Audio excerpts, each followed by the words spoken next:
தம்பி தம்பி கொஞ்சம் வண்டியை நிறுத்துங்க. இவ்வளவு பேர் வண்டியை கட்டிட்டு போறீங்களே, இந்த பக்கத்துல ஏதாவது திருவிழாவா? ஐயா, 20 வருஷத்துக்கு முன்னாடி 18 பட்டிக்கும் ஒரு தனி மனுஷருக்கு ஒரு பஞ்சாயத்து இருந்தது. அது தீர்ப்பாகாமலே நின்னு போச்சு. அந்த பழைய வழக்க இன்னைக்கு விசாரிச்சு தீர்ப்பு சொல்ல போறாங்க. அதை தெரிஞ்சுக்கத்தான் 18 பட்டி ஜனங்களும் இன்னைக்கு வண்டி கட்டி போயிட்டு இருக்கோம். ஆமா, அதை தீர்த்து வைக்க போறது யாரு? இது கூட தெரியாதுங்களா? பெரிய கவுண்டரோட மகன் சின்ன கவுண்டரு. டேய், விவரமா சொல்லண்டா. சின்ன கவுண்டர் பரம்பரை இருக்குங்களே, பால்ல கலந்த சர்க்கரையும் மோர்ல கலந்த உப்பையும் பக்குவமா பிரிக்க தெரிஞ்ச பரம்பரைங்க. அதுலயும் சின்ன கவுண்டர் இருக்காருங்களே, கடிகாரத்தை பார்க்காமலேயே மேல சுத்தி வர்ற சூரியனையும் விளைஞ்சு வர்ற பயிரையும் பார்த்து மணி சொல்றவரு. ஐயா, இவ்வளவு எதுக்குங்க? சித்த உங்களுக்கு நேரம் கிடைச்சதுன்னா அங்க வந்து பாருங்க. பஞ்சாயத்துல என்ன நடக்குதுன்னு தெரியும். சின்ன கவுண்டரை பத்தி அங்க தெரிஞ்சுக்குவீங்க. பாப்பாவா மகாலிங்கம், கோர்ட்டுக்கு கொடுக்கிற முக்கியத்துவத்தை விட ஒரு தனி மனிதனுடைய பஞ்சாயத்துக்கு இவ்வளவு ஜனங்கள் முக்கியத்துவம் கொடுக்கறாங்கன்னா அதை நாம் பார்த்தாகணும். அதான் மச்சான் அப்பவே சொன்னேன், இவங்க பஞ்சாயத்துல நமக்கு வேணா கோர்ட்டுக்கு போலாம்னு. நம்ம 18 பட்டிக்கும் கோர்ட்டு இந்த ஆலமரத்தடி பஞ்சாயத்து தான். இங்க கொடுக்கிற தீர்ப்பை மீறி எவனும் இது வரைக்கும் எந்த கோர்ட்டுக்கும் போனதில்லை. ஏன் சின்ன கவுண்டர் வந்துட்டாருங்க. சின்ன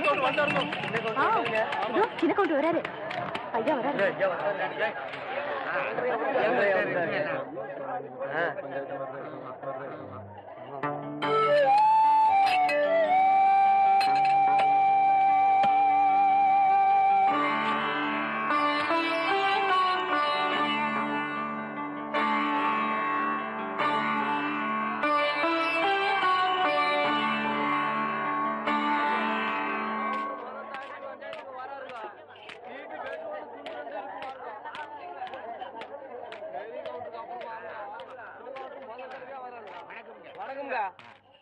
எல்லாருக்கும் வணக்கம்.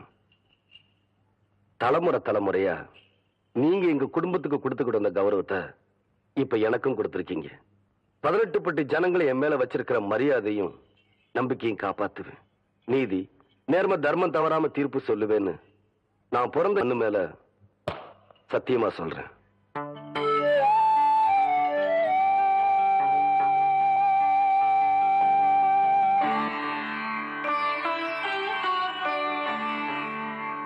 வழக்க ஆரம்பிக்கலாம். உங்களுக்கு தெரியாது இல்ல தம்பி, 15 வருஷத்துக்கு முன்னாடி வண்டிக்கார மாகாளியம்மன் கோயில் கட்டணும்னு சொல்லி உங்க அப்பா தலைமையில கூடி முடிவெடுத்து ஒரு கோவிலையும் கட்டி முடிச்சோம். கோவில் கும்பாபிஷேகத்தன்னைக்கு கோவில் கட்டி இருக்கிற இடம் இந்த அம்மாவுக்கு தான் சொந்தம்னு சொல்லி கும்பாபிஷேகத்தையே தடுத்து நிறுத்தி போட்டாரு உங்க மச்சான். கும்பாபிஷேகத்தன்னைக்கு சக்கர கவுண்டர் அந்த கோயிலையே பூட்டி போட்டு போயிட்டாரு தம்பி. ஏன் என்னன்னு கேட்டா, சங்கரபாண்டி வாத்தியாரு அந்த நிலத்தை இந்த நரசம்மா பேருக்கு கரையம் பண்ணி கொடுத்துட்டாருன்னு சொல்றாருங்க. ஆனா அது புறம்போக்கு நிலம் தம்பியோ. யோ, அதாயா பிரச்சனையே. அது முடிவாக எப்படியா புறம்போக்குனாலும் சொல்லலாம். ஆனா அது உங்க நிலமாவே இருக்கட்டும். கோயில் கட்டி முடிச்சதுக்கு அப்புறம் சொந்தம் கொண்டாடுற தப்பு இல்லையா? இத பாருங்க தம்பி, பஞ்சாயத்துல நாங்க உங்களுக்கு நிலம் வாங்கி தரோம், அதை நீங்க வாங்கிக்கங்க. எங்களுக்கு எங்க நிலம் தான் வேணும். வேணா அந்த கட்டின கோயில தோண்டெடுத்து வேற இடத்துல வச்சுக்கோங்க. பசு பால் கொடுக்குங்கிறதுக்காக கொம்புல கறந்தா பால் வராது, மடியில தான் கறக்கணும். அதே மாதிரி சாமி எல்லா இடத்துல இருந்தாலும் கும்பிடுறதுக்குன்னு ஒரு இடம் வேணும். அதுக்கு பேரு தான் கோயில். அதை தூக்கி வச்சு விளையாடுறதுக்கு மனுஷனுக்கு சக்தி கிடையாது. அதுல போய் நாம தகராறும் பண்ணக்கூடாது. யோ, நாங்க ஒண்ணு தகராறு பண்ண வரலையா? யாரு பார்த்து என்ன பேச்சு பேசுறா?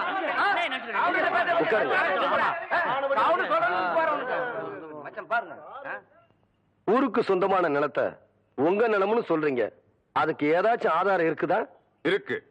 டேய், அந்த இடம் இவ பேர் தான் இருக்குங்கிற கிரைய பத்திரத்தை கொடுற. படிக்கட்டும், வேடிக்கை பாரு. இந்தா படிச்சு காட்டியா? படிங்க என்ன. கோவை ஜில்லா காரைமடை பஞ்சாயத்து முல்லைப்பாளையம் கிராமத்தை சேர்ந்த சுப்பிரமணியன் புதல்வரான சங்கரபாண்டி எழுதி கொடுத்த கிரைய பத்திரம். மேற்படி பஞ்சாயத்தில் கிழக்கே வல்லமலை அடிவாரத்திலிருந்து தெற்கே தேவிப்பட்டணம் ஏரிக்கரையை சுற்றி வடக்கே சேத்துமடை ஜமீன் தோட்டம் எல்லை வரை உள்ள 5 வேலி நிலத்தை கோவில் வாழையம்மாள் சுந்தரி அம்மாளுக்கு ரூபாய் 20,000 ரொக்கத்துக்கு விற்ற வகையில் முழு தொகையும் ரொக்கமாகவே பெற்றுக்கொண்டேன். இப்படிக்கு சங்கரபாண்டிய வாத்தியார். என்னன்னு சொல்றீங்க? சங்கரபாண்டிய வாத்தியார் கையெழுத்து போட்டு கொடுத்திருக்காரா? ஆமாங்க தம்பி, அவரே போட்டிருக்காருங்க. ஏன் மகாலிங்கம், இதே கேஸ் நம்ம கோர்ட்டுக்கு வந்துச்சுன்னா ஜட்ஜ்மெண்ட் சொல்ல எவ்வளவு வருஷம் ஆகும்? ஒரு 15 வருஷம் போட்டு ஜவ்வில பெடுத்துற மாட்டீங்க. என்ன சொன்ன? உண்மை தான் சொன்ன. சுமாரியா? அப்படின்னா இந்த பஞ்சாயத்துக்கு தீர்ப்பு சொல்ல வேண்டிய நேரம் வந்துருச்சு.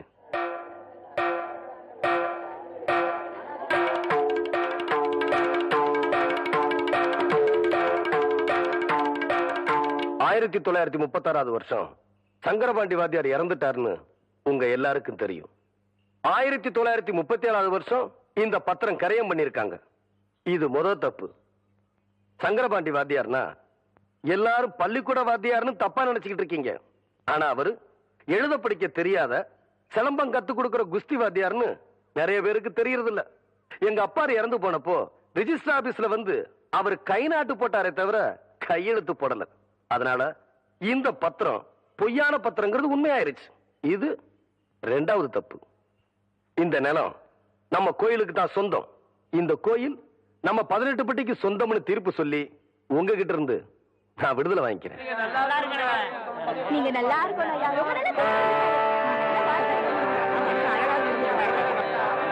பல வருஷங்கள் நடத்த வேண்டிய இந்த கேஸ இந்த பையன் எப்படிடா 15 நிமிஷத்துல தீர்ப்பு சொல்லிட்டான்? அவர் ஒன்றும் உங்களை மாதிரி சம்பளம் வாங்கி வச்சு போட்டு தீர்ப்பு சொல்ல சர்ச்சை இல்லைங்களே. படிக்காதவங்களுக்கு எப்பவுமே வெட்டொன்னு தூண்டுறேன்டுங்க. புறப்படலாங்க.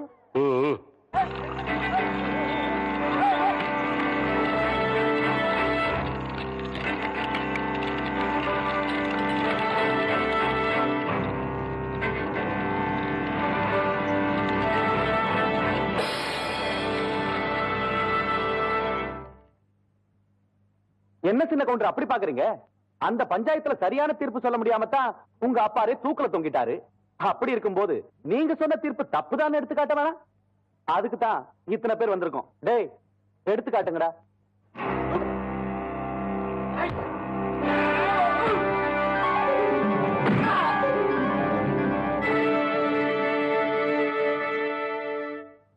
ஈசா,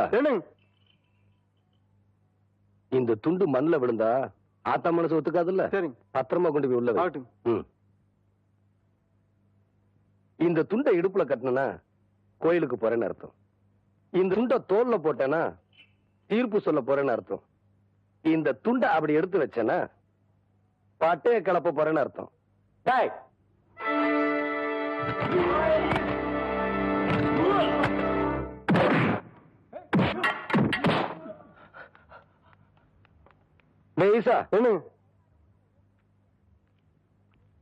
நல்லா சுத்தி பாரு. அடுக்களுக்கு இருந்துற போது ஆத்தா பார்த்தா திட்டி போடும். ஆஹா, சுத்தமா வெளுத்து கட்டணமா இருக்குது போங்க. நாத்து முடி சேத்து முடி நல்லழகம் போட்ட முடி 3 முடிச்சடியோ போட்டவர் போனதெங்கே.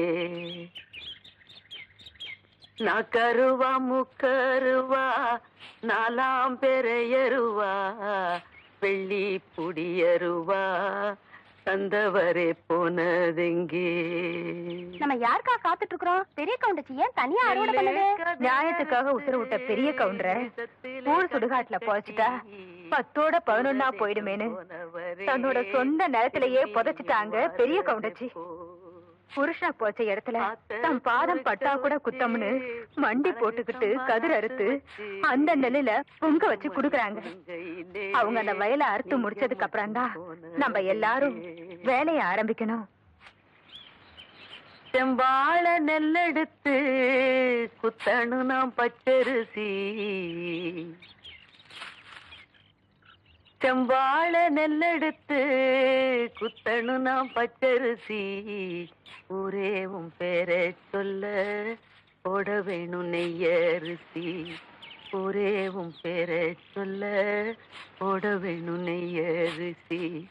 ஊரே உன் பேரை சொல்ல போட வேணும் நெய்யரிசி. ஆத்தா, ஆத்தா என்ன ஆசீர்வாதம் பண்ணுங்க. நவராசனா ஐயா, அப்பா நினைச்ச தீர்ப்ப நான் தப்பாம சொல்லி போட்டு வந்துட்டேன். ஆத்தா, உன் விரதத்துக்கு பங்கம் வராம மீதி நல்ல நான் கொண்டு வந்து சேர்க்கிறேன். ஆத்தா, நீ வீட்டுக்கு போ. என் ஆசா இப்ப தாண்டா என்ற மனசு குழுகுழுன்னு இருக்கு. களத்து மேட்டுல இருக்க நெல்லு மூட்டையில சாலக்குள்ள எடுத்து வைக்க சொல்லு.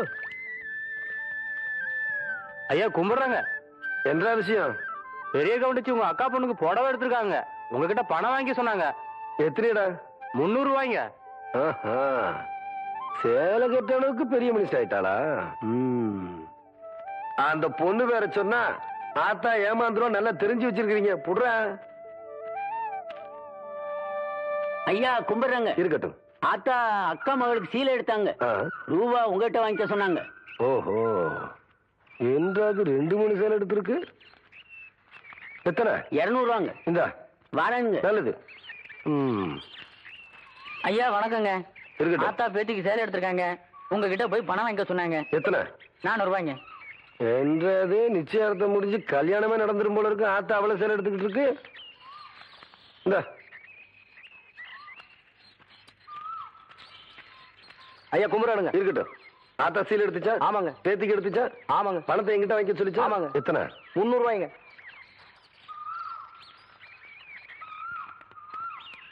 இந்தாங்க. நல்லதுங்க. ஐயா ஐயா, ஏய், இந்த இடத்துக்கு தானடா 300 ரூபாய் போன. அது பெரிய கவுண்டர் எடுத்த பட்டு சேலைங்க. இது இது தெய்வான எடுத்த நூல் சேலைங்க. தெய்வானையா? கவுண்டரே,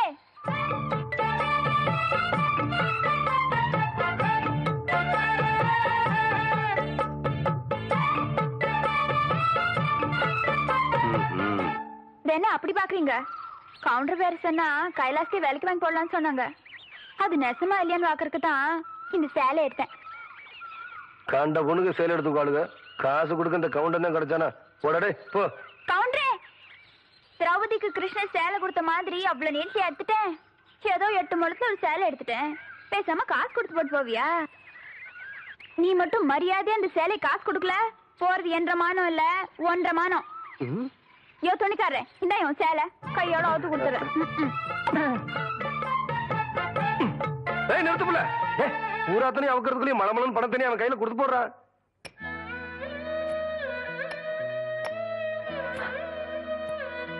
ஓய்வு இருந்து வச்சிருக்கேன். உங்களால ஆன உதவிய செய்யணும். பாத்தியாடா தவசி, ஒவ்வொருத்தருக்கு நேரம் ஒரு தடவை தான் வரும்.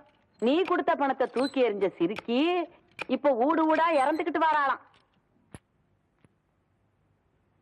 கொடுத்த காசை நோவாம வாங்கி வைக்கிறத விட்டு போட்டு வாங்குற கடனுக்காக வாசலா ஏறி இறங்கிட்டு இருக்கா. கூழ் வச்சு குடிக்கவே வக்கல்லாத கழுத காகரியோட மொய் விருந்து வைக்கிறதுக்கு என்ன பண்ணுவான்னு நினைக்கிற?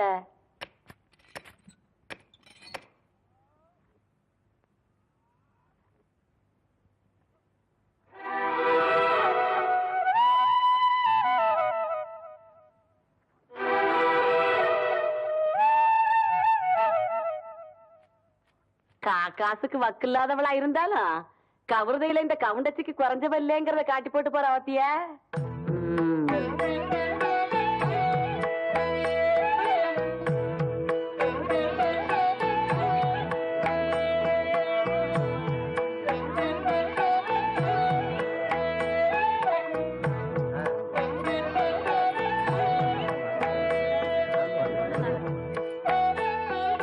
சாப்பிடுங்க. சரி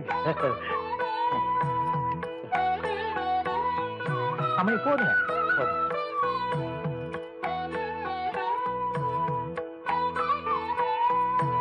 மொய் வைக்க போறீங்கல்ல? ஆமாங்க. அப்ப சாப்பிடுங்க. ஓ, பாயசம் கொண்டாங்க. நேரம் ஆகுது இல்ல?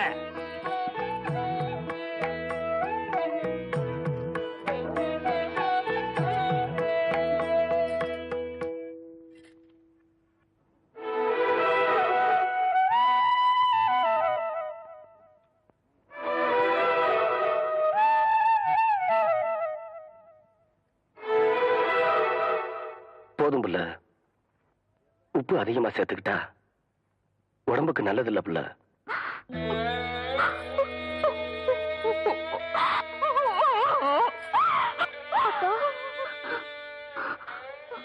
நமக்கு இந்த நிலைமை வந்ததுக்கு அரளவதையே அரிச்சு குடிச்சிருக்கலாம் அக்கா. அது செய்யறதா ஆத்தா நம்மளை விட்டு போனப்பவே அதை செஞ்சிருப்பேன். ஆத்தா மனசுப்படி ஒன்னு ஆளாக்கி பார்க்கணும்னு நான் ஆசைப்பட்டுட்டேன். அதுக்காக எத்தனை சோதனை வந்தாலும் நான் தாங்கிப்பேம்மா. அம்மணி, தெய்வானே, இப்படி ஆளாளுக்கு மாத்தி மாத்தி அழுதுட்டு இருந்தா எப்படி அம்மணி? பந்தி முடிஞ்சு போச்சு அம்மணி. இலைய நீ தானே எடுக்கணும். பாம்பணி